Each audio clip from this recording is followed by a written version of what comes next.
네, 안녕하십니까. 드림부동산 투자연구소 정창래입니다. 자, 요즘 그 날씨가 상당히 좀 뜨겁습니다. 그리고 이제 저녁 같은 경우에도 더운 바람이 불면서 지금 열대야가 지금 기승을 부리고 있는데요. 그래서 저도 요즘 이제 밤잠을 잘 못 이루고 있습니다. 자, 이렇게 그 날씨도 뜨거운데 정말 건강 조심하시고요. 특히나 이제 요즘 날씨가 뜨겁다 보니까 아무래도 이제 장염에 걸리시는 분도 제 주변에 상당히 좀 많아요. 그래서 음식도 이제 조심하시고요. 자, 이렇게 날씨가 뜨거운데 우리가 지금 서울 도심에서는 지금 용산이라는 지역도 지금 상당히 좀 뜨겁죠. 그래서 요즘 투자자들의 관심을 지금 많이 갖고 있는데요. 자, 지금 용산 이번에 제목을 제가 어떻게 뽑아봤냐면 용산 과연 천지개벽할까? 라고 제가 이번에 그 제목을 한번 뽑아봤습니다. 자, 우리가 이제 용산에 이제 여러 가지 개발 호재들이 있죠. 이 개발 호재들도 있고 여러 가지 이제 도시 재생 사업, 그 다음에 주거 지역에 대한 정비 사업 여러 가지들이 있는데, 자, 이렇게 이제 보시면 이제 용산을 한번 정리를 해드리면 이렇게 보시면 될 것 같아요. 용산 같은 경우는 우리가 이제 보통 이제 주거 지역에 대한 정비 사업으로 보면 지금 이제 한남부타운이 있죠. 네, 한남부타운이 있고요. 그 다음에 이제 동부이촌동도 있고요. 네, 동부이촌동도 있고. 자, 그 다음에 우리가 이제 서울역부터 용산역까지 이어지는 이제 한강로 주변 지역으로 해서 지금 이제 이 도시 재생 사업으로 인해서, 그러니까 도시환경 정비 사업이라던가 도시 재생 사업으로 인해서 계속적으로 현재 지금 주상복합이 좀 들어오고 있습니다. 자, 그런데 우리가 한강로 주변 지역이라던가 아니면 지금 한남부타운이라던가 아니면 동부이촌동 같은 경우에는 주거용 부동산이 많이 생기는 거죠. 어떻게 보면 주거 지역에 대한 정비 사업으로 이제 보시면 되겠습니다. 자, 그런데 이 용산 같은 경우에는 다른 지역과는 좀 약간 틀리죠. 자, 어떤 것이 좀 틀리냐면요. 이렇게 보시면 될 것 같아요. 우리가 보통 이제 강북의 구도심이라던가 이런 지역들을 보면 대부분의 개발 사업이 그 정비 사업으로 이루어져 있습니다. 그러니까는 뉴타운이라던가 아니면 재개발이라던가 아니면 강남 같은 경우에도 재건축. 자, 이렇게 대부분의 개발 사업이 주거 지역에 대한 정비 사업으로 이루어져 있다라는 거죠. 자, 근데 그에 반해서 용산 같은 경우에는 이런 주거 지역에 대한 정비 사업이 주가 아니라 어떻게 보면 서울 도심에서는 개발 호재들이 지금 상당히 지금 많은 지역입니다. 개발 호재들이. 자, 그래서 한번 제가 이제 개발 호재들을 한번 이제 준비를 해드렸는데요. 자, 이 개발 호재들을 한번 이제 살펴보면, 자, 여러 가지 지금 개발 호재들이 있죠. 지금 이제 서울역부터 용산역까지 이어지는 철도 지중화. 그 다음에 잘 알고 계시죠? 용산 국제업무지구. 2013년에 부상됐다가 앞으로 이제 용산에 이제 마스터 플랜이 나오게 되면 용산 국제업무지구에 대한 내용도 같이 이제 포함이 될 것으로 보입니다. 자, 거기다가 이제 삼각지의 부분에 있는 이제 캠프킹 비지. 이 캠프킹 부지도 이제 어디 상업용지 개발되는 거고, 유엔사 부지도 마찬가지고요. 동부이촌동의 재건축, 그 다음에 용산 민족공원, 그 다음에 이제 용산에 이제 지하도시가 건설되죠. 용산 링크, 그 다음에 용산 파크웨이, 그 다음에 용산 수성대 부지, 이런 여러 가지 이제 개발 호재들이 있습니다. 이런 개발 호재들이 상당히 하나하나가 상당히 좀 의미가 있는 건데, 이 중에서 이제 딱 한 가지만 좀 짚어드릴게요. 한 가지만. 자, 한번 지도로 한번 보면서 한번 말씀을 드리면, 자, 지도로 한번 볼게요. 자, 용산 같은 경우가요. 자, 이렇게 보시면 됩니다. 이렇게 지금 용산이죠. 자, 이렇게 지금 용산이 있는데, 자, 용산 같은 경우가요. 단점이 있어요. 단점. 여러 가지 개발 호재들이 있는데 단점이 있습니다. 이 단점이 뭐냐면 서로 단절되어 있는 겁니다. 용산이요. 자, 어떻게 단절이 되어 있냐? 자, 우리가 이 서울역부터 용산역까지 이어지는 이 철도가 지상철이에요.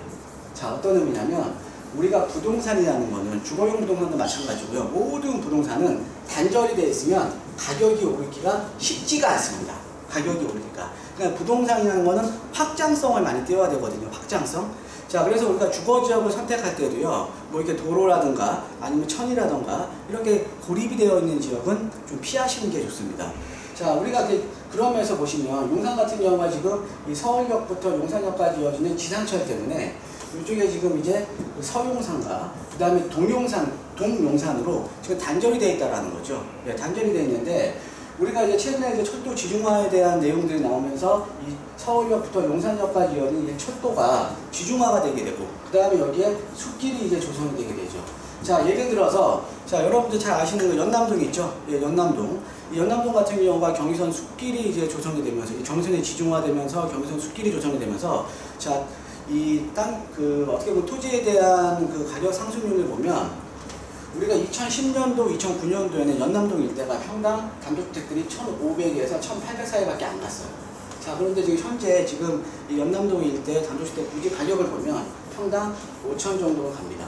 그러니까 가격이 지금 상당히 지금 많이 올랐죠. 자, 이게 어떤 거냐면 주거에 대한 환경이 좋아지면서 이제 연남동 쪽으로 카페 골목들도 많이 들어서고요. 물론 이제 옆에 이제 홍대 상권이라는 상권이 확장이 되면서 가격에 대한 상승이 더 됐다라고 이제 보시면 되겠는데, 어찌됐든 주변에 숲길이 만들어지면서 가격이 많이 올랐다라는 거죠.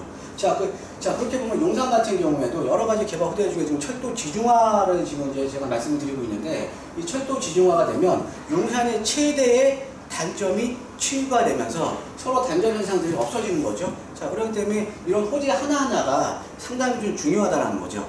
자, 그래서 이 용산 같은 경우에는 이 PPT를 보시면 아까 말씀드렸듯이 상당히 어떻게 보면은 이 여러 가지 지금 개발 호재들이 있잖아요. 자, 개발 호재들이 있습니다. 그래서 이 용산 같은 경우 한번 이제 하나하나 좀 다시 한번 짚어드리면 좀 판서를 통해서 말씀드릴게요.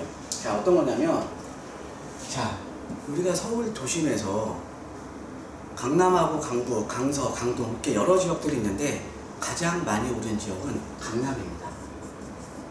근데 강남이 왜 많이 올랐을까요? 네. 자, 강남이 가장 많이 오를 수 있었던 이유는요, 강남이 서울 도심에서 변화에 대한 폭이 가장 컸다라는 거죠. 변화에 대한 폭. 어떤 거냐면, 자, 우리가 이제 예전에 이제 서울시에서 남서울 기본계획이 세워지면서 그 전에는 강북에 구도심밖에 없었는데, 워낙 이제 주거에 대한 수요가 늘어나면서 강남 쪽, 그러니까 전답으로 되어 있던 강남 쪽을 개발을 한 거거든요. 그래서 이 강남 쪽 같은 경우에는 전답에서 지금의 강남까지 서울 도심에서 가장 변화에 대한 폭이 컸다라는 겁니다. 자, 변화에 대한 폭이 컸다? 그래서 가격이 가장 많이 상승을 한 거예요. 그래서 우리가 이제 강남이 가장 가격이 많이 올랐던 겁니다. 자, 그러면은 용산하고 한번 대입을 한번 해보면요. 자, 아까 제가 말씀드렸듯이 대부분의 우리가 강북에 있는 구도심이라던가 대부분의 서울 도심에 있는 구도심 지역들은 이 개발 사업이 주거 지역에 치우쳐져 있습니다. 재개발이나 재건축 아니면 뉴타운 같은 주거 지역이 치우쳐져 있거든요. 자, 그런데 용산 같은 경우는 주거 지역뿐만 아니라 어떤 거냐면 용산 전체가 여러 가지 개발 호재들 때문에 전체적으로 개발이 되는 거죠. 전체적으로. 자, 전체적으로 개발된다는 거는 용산이 앞으로 서울 도심에서 가장 변화에 대한 폭이 클 수밖에 없다라는 겁니다. 변화에 대한 폭이 크다? 앞으로 가장 가격이 많이 상승을 하겠죠. 자, 그래서 용산이 지금 여러 가지 개발 호재들도 중요합니다. 근데 우리가 보면 이제 언론에서 이제 얘기하는 것들은 용산에 대한 개발 호재밖에 얘기를 안 하거든요. 근데 이 개발 호재들로 인해서 왜 가격이 많이 상승할 수가 있냐면 용산이 서울에서 가장 변화에 대한 폭이 크기 때문입니다. 자, 그 다음에 이제 두 번째 이제 말씀드리면, 두 번째는 바로 어떤 의미냐면 용산 자체가요, 아까 여러 가지 개발 호재들이 있었죠. 뭐 철도 지중화, 캠프킹 부지 개발, 유엔사 부지 개발, 그 다음에 이제 뭐 용산 민족공원, 용산 링크 여러 가지 개발 호재들이 있는데 그 중에서 가장 중요한 개발 호재는요, 바로 용산 민족공원입니다. 자, 그 이유를 조금 설명을 좀 해드리면, 자, 이렇게 보시면 될 것 같아요. 지도로 한번 볼까요? 지도로. 자, 지도를 보시면, 자, 용산이라는 지역을 한번 보죠. 자, 여기가 지금 요 일대가 앞으로 용산 민족공원이 앞으로 이제 생기는 지역입니다. 지금 현재 미군부대가 이전을 하고 있죠. 이전을 하고 있습니다. 이전을 하고 있고, 뒤쪽으로는 이제 남산이 이렇게 좀 버티고 있고요. 자, 그 다음에 앞쪽으로는 이제 한강변 라인이죠. 한강변인데, 이쪽이 좀 이제 그 용산에서 어떻게 보면 주거지역으로서는 가장 각광을 받고 있는 동부이촌동이고, 이쪽 오른쪽이 이제 한남 뉴타운인데, 자, 어때요? 용산 딱 보면은 녹지가 많죠, 앞으로. 그쵸? 녹지가 많다는 겁니다. 자, 다시 한번 판서를 통해서 한번 말씀을 제가 드릴게요. 판서를 통해서 말씀을 드리면, 자, 우리가 주택 가격을 결정하는 요인이 세 가지가 있습니다. 그러니까 주택이 어떤 지역은 가격이 높고 어떤 지역은 가격이 낮잖아요. 근데 그 가격을 결정하는 요인이 바로 세 가지가 있다는 거죠. 어떤 요인이냐면 바로 세 가지 요인. 첫 번째가 직주 근접입니다. 직장과 주거지와의 접근성이라는 거죠. 그러니까 우리가 주거지역을 선정하는 데 있어서 직주 근접, 이 주변에 일자리가 있거나 아니면은 직장하고 주거지하고 가까워야 그만큼 주거에 대한 수요가 있기 때문에 가격이 높게 형성이 된다는 거죠. 자, 우리가 신도시에서도 서울 외곽에 있는 신도시들을 보면 신도시 중에 가장 가격이 높은 데가 어디냐면 바로 판교예요. 자, 왜 판교냐? 자, 아무래도 경기 남부권에 있기 때문에 강남과의 접근성도 좋고, 그 다음에 경부고속도로 축으로 해서 일자리도 많고요. 거기에다가 이 판교 신도시 같은 경우에는 플러스 자족 기능을 갖고 있는 거죠. 자족 기능 주변에 일자리가 있는 겁니다. 자, 우리가 서울 도심에서도 지금 마곡지구 많이 잘 아시죠? 이 마곡지구 같은 경우에도 지금 어떻게 보면 분양가 대비해서 거의 지금 한 100% 정도 지금 가격이 많이 올랐는데, 마곡지구가 이렇게 가격이 오를 수 있었던 이유는 바로 마곡지구 내에 업무단지, 자족 기능을 갖고 있었기 때문에 가격이 이렇게 많이 상승한 겁니다. 그래서 우리가 주택가격에서 가장 중요한 요인이 바로 직주 근적성이 주택가격에서 가장 중요하다라고 이제 보시면 되겠고요. 자, 두 번째로 또 어떤 거냐? 바로 인문 환경입니다. 인문 환경. 자, 인문 환경은 어떤 거냐면, 우리가 예를 들어서 학군이라던가 아니면 상권이라던가 등등등, 아니면 이제 우리가 이제 대규모의 주거벨트가 형성이 되었다라던가 이런 등등등, 이런 것들은 인문적인 환경이라고 하죠. 자, 그래서 우리가 직주에 대한 직주 근접성을 갖추고 있다. 그 다음에 두 번째 인문적인 환경을 갖추고 있다. 그럼 당연히 더 가격이 높게 형성되는 거죠. 자, 거기에다가 세 번째로 주거에 대한 쾌적성을 갖추고 있다. 옆에 한강변이야. 아니면 바로 옆에 공원이 있네. 주거에 대한 쾌적성까지 갖추고 있으면 가장 가격이 높게 형성이 되는 겁니다. 자, 그래서 우리가 주택 가격을 결정하는 요인 세 가지. 첫 번째 직주, 두 번째 인문 환경, 세 번째 주거에 대한 쾌적성으로 이제 보시면 되겠는데, 자, 우리가 이런 거죠. 상대적으로 우리가 소득 수준에 따라서, 수요자들의 소득 수준에 따라서 이 세 가지에 대한 민감도가 틀리게 작용을 합니다. 틀리게. 자, 어떤 의미냐면, 자, 우리가 상대적으로 소득 수준이 좀 낮은 분들 있잖아요. 상대적으로 소득 수준이 낮은 분들은 사실은 어떻게 보면 소득 수준이 낮기 때문에 인문 환경 못 따집니다. 학군이라든가 상권 따질 겨를이 없죠. 아니면 나는 옆에 공원이 있어야 돼? 주거 쾌적성? 이런 거 못 따집니다. 그러면 어떤 데에 가장 민감하냐면 바로 직주 근접에 대한 민감도가 가장 높으신 분들이에요. 왜? 여유가 없으시기 때문에. 자, 근데 반대로요. 상대적인 소득 수준이 높은 계층들은 상대적으로 직주 근접에 대한 민감도가 떨어집니다. 자, 어떤 의미냐면, 내가 소득 수준이 높은 사람들은 번잡한 데 싫어해요. 자, 예를 들어드리면, 자, 우리가 이제 상대적으로 고가의 아파트가 많이 몰려있는 강남 같은 지역들을 보면, 강남역 앞에 있는 지금 우성 아파트 재건축을 한 이런 아파트들이 가장 비싼, 지금 가격이 높게 형성이 되어 있는 게 아니라, 차라리 우리가 서초의 반포나 이런 한강변 라인이라는 아니면 강남의 압구정, 송파의 잠실 같은 지역이 되려 더 가격이 높게 형성이 되어 있죠. 자, 그럼 어떤 의미냐면, 상대적으로 소득 수준이 높은 계층일수록 직주 근접에 대한 민감도는 떨어지는 겁니다. 이 직주 근접에 대한 민감도는 떨어지면서 어떤 차이가 가격을 결정하냐면, 바로 주거 쾌적성, 주거 환경에 대한 차이가 가격을 결정짓는 거죠. 자, 그런 의미에서 보시면요. 자, 지도상으로 이렇게 보시면, 자, 용산이라는 지역이, 아까 제가 첫 번째로 용산이 왜 좋냐, 용산에 지금 왜 투자자들의 관심을 많이 갖고 있느냐를 나타낼 때 첫 번째가 제가 서울에서 앞으로 가장 변화에 대한 폭이 크다라고 말씀드렸죠. 자, 두 번째 중요한 이유가 뭐냐면, 바로 용산 자체가 서울에서 가장 어떻게 보면 주거에 대한 쾌적성이 가장 좋아지는 겁니다. 주거에 대한 쾌적성이 좋다? 그럼 소득 수준이 높은 계층들이 들어오는 거죠. 높은 계층들이 들어온다? 고급 주거에 대한 수요가 들어오는 겁니다. 고급 주거에 대한 수요가 들어온다? 집가가 오르는 거죠. 자, 우리가 그래서 예를 들어서 한남 뉴타운만 보더라도요. 한남 뉴타운, 지금 지하철도 지금 이게 한남 뉴타운의 2구역 쪽으로 지금 6구선밖에 없고요. 어떻게 보면은 지하철 접근성도 상당히 안 좋습니다. 한남 뉴타운 같은 경우는. 그런데 한남 뉴타운이 서울 도심의 뉴타운 중에서는 가장 대장주예요. 왜? 민족공원이 바로 옆에 있기 때문이라는 거죠. 자, 거기에다가 예를 하나 더 들어드릴게요. 자, 우리가 여러분들 잘 아시죠? 잘 아시는 성수동 일대. 성수동 일대를 보면 여기에 이렇게 이쪽에 이 성수 옆에 갤러리아 포레가 있고요. 자, 그 다음에 여기에 작년에 다녔던 아프로 서울 프레스트가 있는데, 자, 여기가 지금 서울숲이 있죠? 서울숲 약 한 20만 평 정도 됩니다. 20만 평. 예전에 지금은 서울숲이었지만 여기가 예전에 경마장 부지였거든요. 자, 근데 경마장의 가천으로 이전을 하고 여기에 지금 20만 평짜리 서울숲이 생겼어요. 자, 어떻게 해요?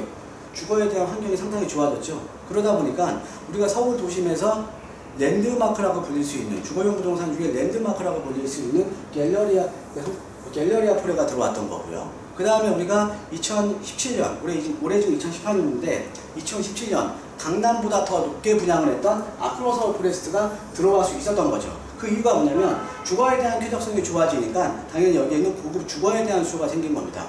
자, 그런데 우리가 용산이랑 한번 서울시랑을 비교를 한번 해보죠. 자, 서울수 20만 평입니다. 용산 민족공원 약 70만 평입니다. 거기다가 배후에 남산까지 갖추고 있죠. 자, 서울수 서울시에서 관리합니다. 용산 민족공원 앞으로 국가에서 관리합니다.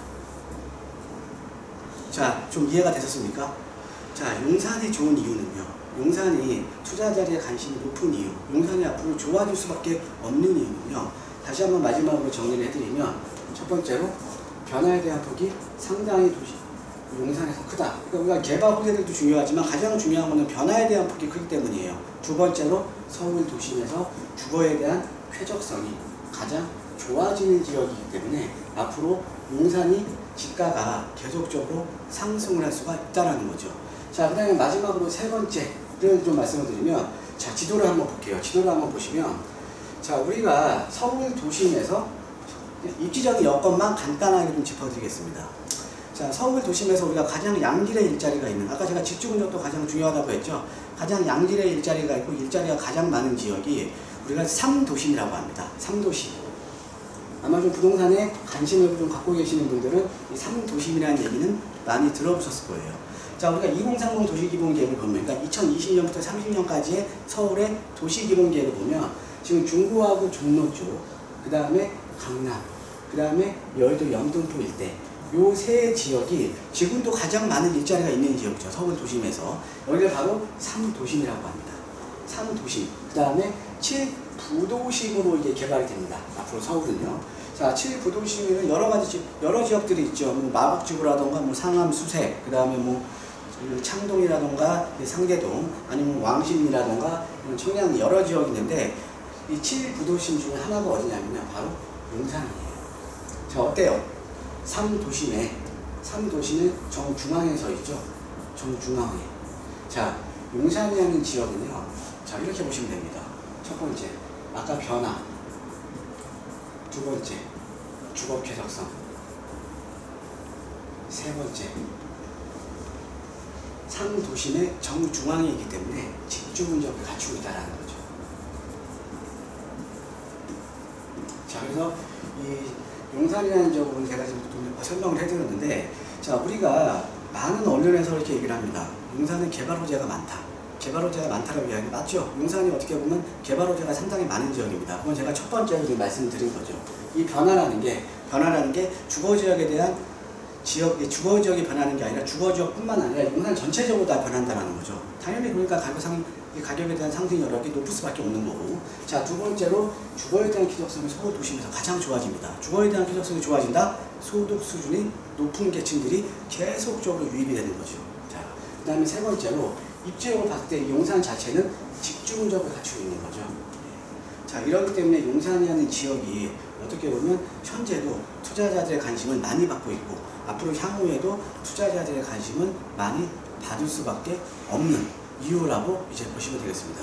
자, 그래서 오늘 제가 이 용산이라는 지역에 대해서 좀 설명을 해드렸는데요.